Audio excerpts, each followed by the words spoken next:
all a blessed Easter Monday. I'm joined today by Dr. Ellis of the Health Department and our Commissioner Encarnacion, also of the Health Department, and as well as Commissioner Velinor to discuss COVID and other issues.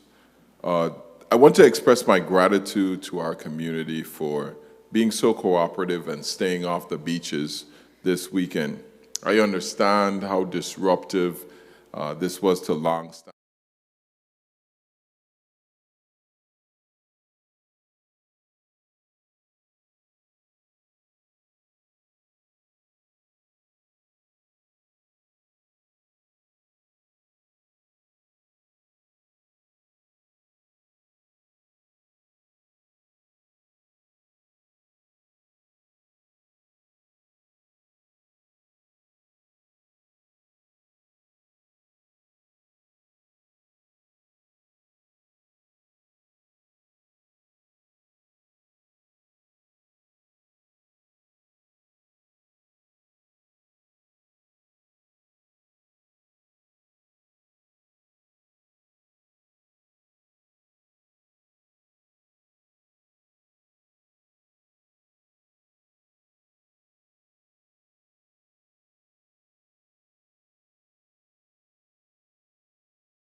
And there are 2 patients at the Roy Lester Schneider Regional Medical Center in St. Thomas. One is in stable condition and the other is on a ventilator. I am pleased to announce that we have instituted a protocol now at both hospitals to test patients and receive tests within 24 hours. This service is only for admitted patients. The public health lab continues their ability to conduct tests within 24 hours as usual. So if you are feeling ill, do not go to the hospital. Please call the public health lab. This new rapid testing is allowing us now to reduce the number of personal protective equipment that we use and also able to identify people who have been affected and infected with the virus rather quickly. This past weekend, we approved the mission assignment for the U.S. Army Corps of Engineers to repurpose the Regional Training Institute of the National Guard Armory in St. Croix to accommodate 46 acute care beds for potential COVID-positive patients. This is one of our proactive steps to prepare for a potential surge. We would also like to announce the receipt of additional funding from the Department of Interior in the amount of $7.8 million. This funding is allocated through the recently passed CARES Act as part of their technical assistance program from Congress. We are also have been fortunate enough to receive many contributions from the community, including a $50,000 donation to both hospitals from Hogland and other people. But we want to say a special note for a donation of $1 million from the Anderson Stewart Family Foundation. And this is a significant donation because it's allowing us to purchase testing kits, respirators, and other personal protective equipment. Some of these funds will also go towards providing stress and counseling and mental health services to residents dealing with the fallout and the impact of the coronavirus in the territory from a mental standpoint. We are very grateful to the private sector community for all that they are doing and stepping up in helping this in our time of need of assistance. But one of the most important things that these grants do, they also allow us to satisfy our match against FEMA because we are always responsible for 25% of all the costs associated with anything that goes through FEMA. For instance, the hospital that we're building out at the National Guard is about $8 million, which means that we have to come out with about $2 million of our own personal funds in order to get that going. And then we are doing well, better than the models had previously predicted. The preemptive actions taken early in the crisis by our administration have proven successful thus far. We stand poised to rebound with the rest of the nation in the battle against COVID-19. But that success and our ability to rebound relies on your willingness to continue being cooperative and doing the things necessary to protect yourselves, your loved ones, and our community. Do not let your guard down now. Remain vigilant, stay safe, and sanitize. I'll now have some more information for you from Dr. Brett Ellis. He's going to talk a little bit about the labs and our resources there and the capacity building we've been able to achieve. Dr. Ellis. Thank you. Good afternoon, everyone, and thanks for letting me give an update on laboratory testing. There's been many questions about laboratory testing, both locally and nationwide. We see it a lot in the news coverage. I'd like to assure the territory that we are very well prepared. We have a modern laboratory with multiple instruments and capability of handling surge testing. The biggest challenge that we face, nationally, is the availability of supplies for this testing. And we expect that to continue to be a challenge into the coming weeks as manufacturers work on their production capacities and the federal government determines how to allocate those tests as they become available. The best news or biggest news that I have from last week is late last week, the Department of Health was provided with a number of instruments to perform extremely rapid testing. It can provide test results within 3 minutes. Negative test results take within 15 minutes. So we supplied the hospitals with those instruments, and they got those up running very quickly. St. Thomas Hospital has the ability to conduct those tests starting on Friday.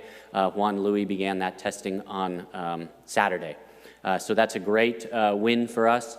The challenge, like I said previously, is the availability of testing supplies. So those instruments came with 120 tests total, and as such, we're having to limit or prioritize the testing that's performed. Right now, the testing that's done on island are for those prioritized cases, hospitalized patients, and medical providers who may be symptomatic. In addition to that, we are sending samples off for testing at CDC. That takes approximately 3 to 4 days in order to get those results back. So we're hoping that supply chains improve and that we'll be able to do more and more testing here.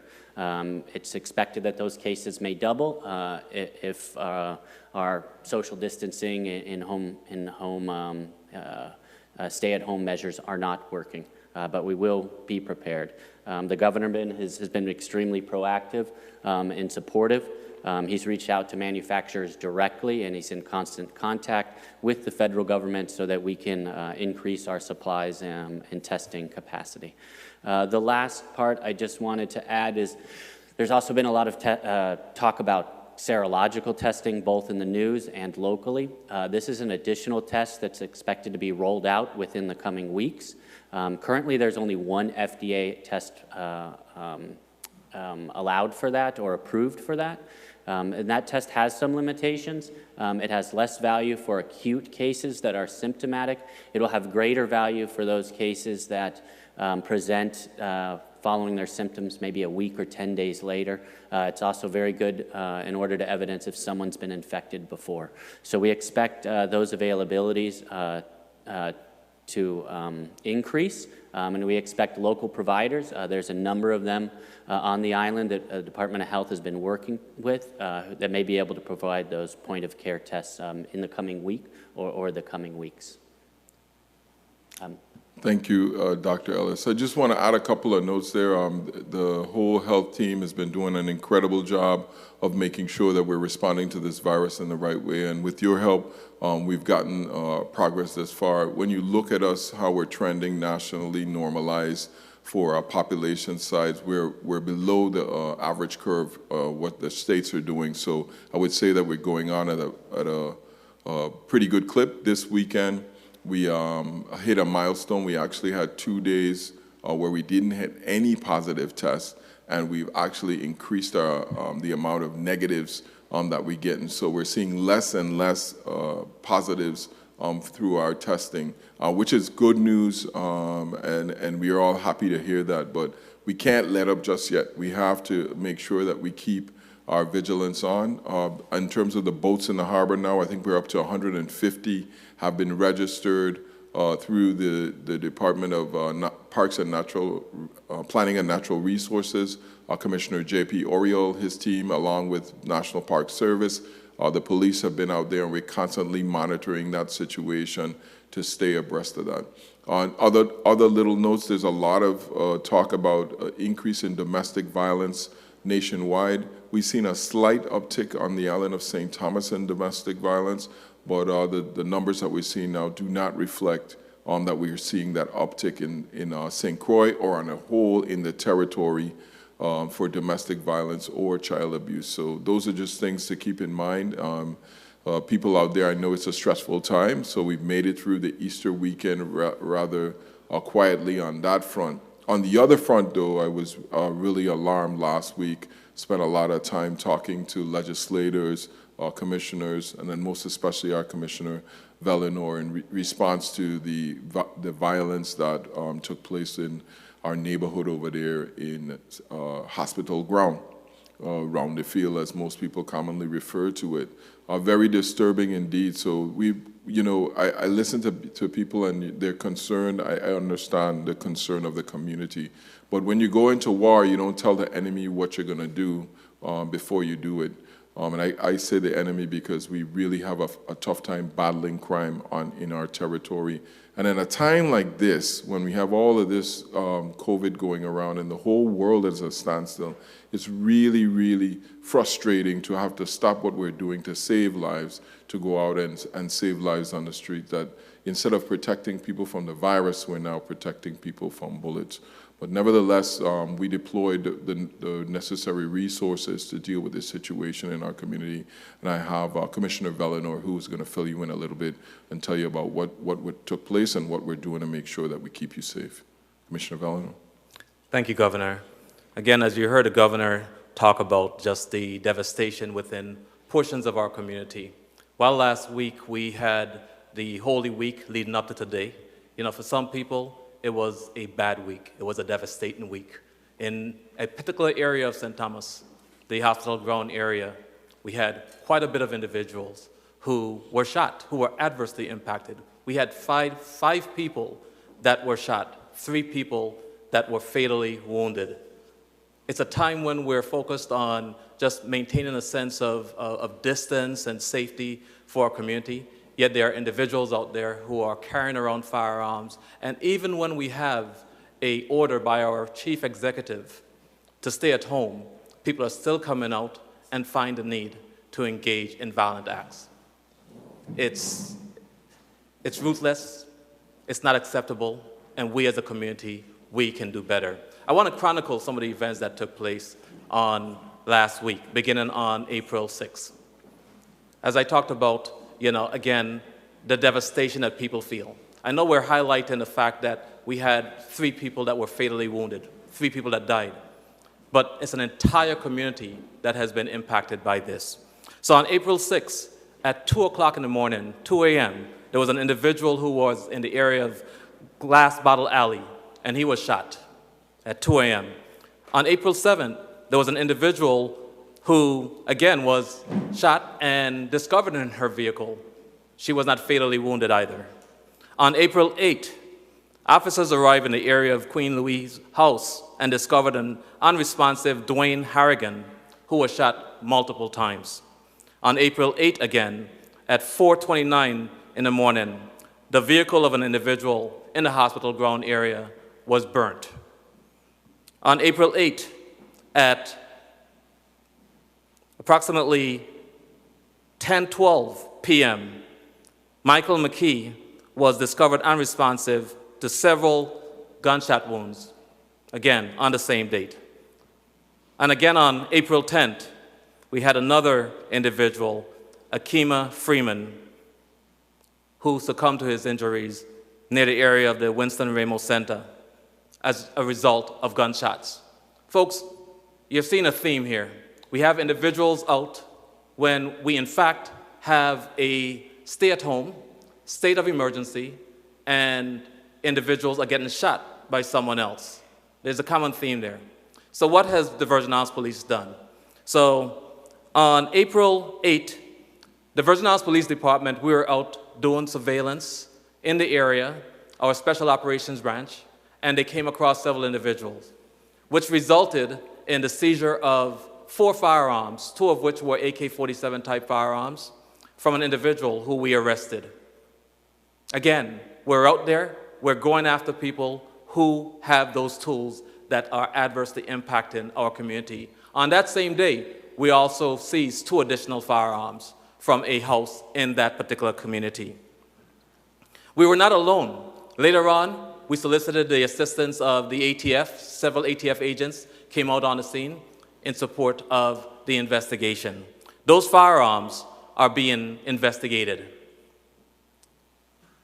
With that being said, I want to assure you that whoever purchased those firearms, we're interested in interviewing them. And so when I talk about those firearms are being investigated, whether it be here or abroad, rest assured that those purchasers of those firearms, we will contact them, we will engage with them. It's a matter that we take as, again, life and death. When you have firearms in the possession of people who are irresponsible and who are willing to cause havoc on our community. Again, I say to you that we've increased surveillance in the hospital ground area. And what that means to the community is that expect to be contacted by law enforcement, whether you're in a vehicle or you're on foot. Expect that we are going to have an engagement with you. You know, we want to know why you're out, where you're going, what's happening. You know, on Saturday morning, an individual in that same area, due to one of these contacts with law enforcement, had a gun in his car. He was arrested. Anyone who has firearms in their car in that area, we intend to arrest them. We're working collaboratively with the United States Attorney's Office, with the AG's office, with ATF, and any other party that wants to provide support to the Virgin Islands Police Department. The most important party in this communication, in this partnership, is in fact the community. So we're asking the community again to provide whatever information that they have that can help us to get these trigger pullers off the street.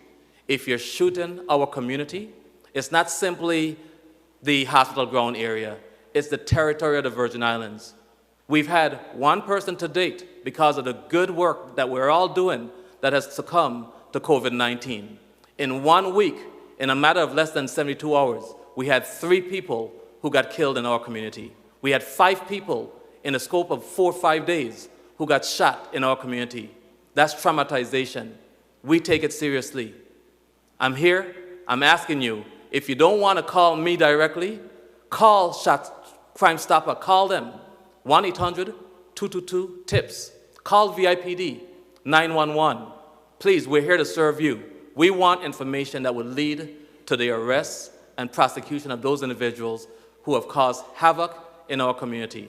And again, whether it is in hospital ground or in any community, they're not deserving of individual walking around wantonly, disregard for human life, and killing our citizens, our residents, our neighbors. It's not right, and we should not accept this. Thank you, Governor. Thank you, Commissioner. I just want to add a little note there that we have been instituting roadblocks throughout the territory, discouraging people from traversing across the highways and the byways. We need people to stay at home. I know I said that you could take a drive, but we're just discouraging people at this time, especially with the crime activity that was going on around, that is going around hospital ground. We just want to discourage people. If the police stop you, just cooperate. If you're a citizen, you're not a criminal, you have nothing to fear. These are our police officers, our friends, brothers, cousins, aunties that we support, that support our community all the time. So, just walk with them. We need to get these people off the street from terrorizing our community. I just want to open it up now for the press to ask any questions of the panel. We could open up. Remember, listen to your the phone, not to Facebook as on social media, as the stream is a little bit behind the live. Richard, we have any questions? No questions today. It's Easter Monday. Bonnie brought a present early for me. None at all?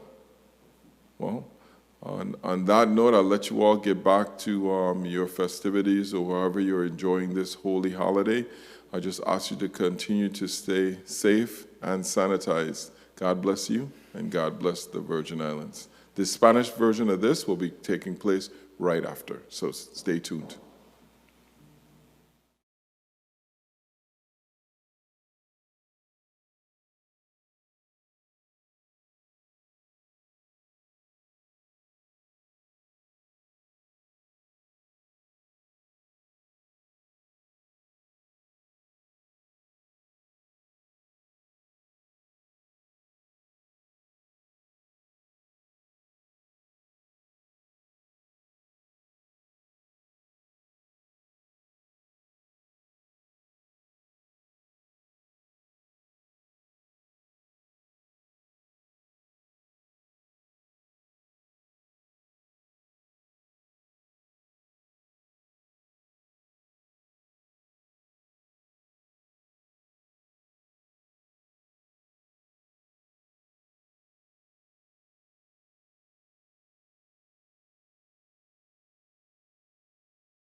Operación al permanecer fuera de las playas este fin de semana.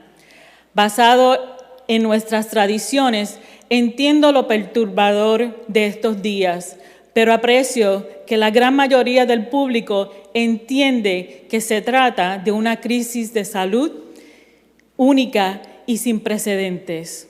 El cierre de las playas públicas permanecerá en vigor durante esta semana próxima, momento en el que haremos una evaluación para determinar si será necesaria una prórroga de esta orden.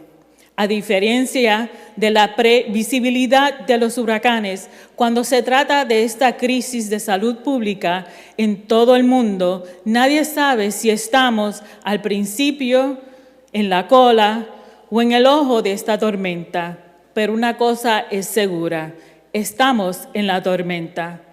Mientras seguimos preparándonos para lo peor, todos seguimos orando. Hasta la fecha, 375 individuos han sido probados para el COVID-19 en el territorio. 322 de esas pruebas dieron negativo, 51 positivos y tenemos 2 pruebas pendientes. 43 de los 51 se han recuperado y hemos tenido una víctima mortal, lo que significa que actualmente estamos rastreando a 7 individuos en el territorio con el COVID-19, o sea, tenemos 7 casos activos. No hay pacientes de COVID-19 hospitalizados en el Hospital Juan Francisco Luis, pero sí hay 2 pacientes en el Centro Médico Regional Roy Lester Snyder. Uno está en condición estable y el otro está en un respirador. Deseo anunciar que hemos instituido un protocolo en ambos hospitales para analizar a los pacientes y recibir pruebas en un plazo de 24 horas. Este servicio es solo para pacientes admitidos. El Laboratorio de Salud Pública continúa su capacidad para realizar pruebas en un plazo de 24 horas. Esta nueva prueba nos permite reducir el número de equipos de protección personal utilizados por el hospital de personal. El pasado fin de semana aprobamos la misión asignada al Cuerpo de Ingenieros. La misión es para reutilizar el Instituto de Entrenamiento Regional de la Armería de la Guardia Nacional en Santa Cruz, para poder acomodar 46 camas de cuidado agudo para posibles pacientes positivos de COVID. Este es uno de nuestros pasos proactivos dados en preparación a un potencial aumento. También nos gustaría anunciar el recibo de fondos adicionales del Departamento de Interior por $7.8 millones. Estos fondos se asignan a través de la ley CARES, recientemente aprobada como parte de su programa de asistencia técnica. También somos los recibidores de una donación privada de $1 millón de la Fundación Familia Anderson Stewart para comprar estuches de pruebas rápidas, respiradores y otros equipos de protección personal. Algunos de estos fondos también se destinarán a proporcionar asesoramiento sobre el estrés y servicios de salud mental a los residentes que se ocupan del impacto del coronavirus en el territorio. Estamos muy agradecidos a la comunidad del sector privado por ayudar al gobierno de las Islas Vírgenes en este momento de necesidad. Lo estamos haciendo bien, mejor que los modelos previamente indicaban. Las medidas preventivas adoptadas al principio de esta crisis por nuestra administración han demostrado ser exitosas hasta ahora. Estamos preparados para rebotar con el resto de la nación en esta batalla contra el COVID-19. Pero este éxito y nuestra capacidad de rebote depende de tu disposición a seguir cooperando y haciendo las cosas necesarias para protegerte a ti mismo, a tus seres queridos y a nuestra comunidad. Ahora, no bajes la guardia, mantente alerta, mantente a salvo y desinfectado. Dios los bendiga y Dios bendiga a las Islas Vírgenes de los Estados Unidos. Gracias.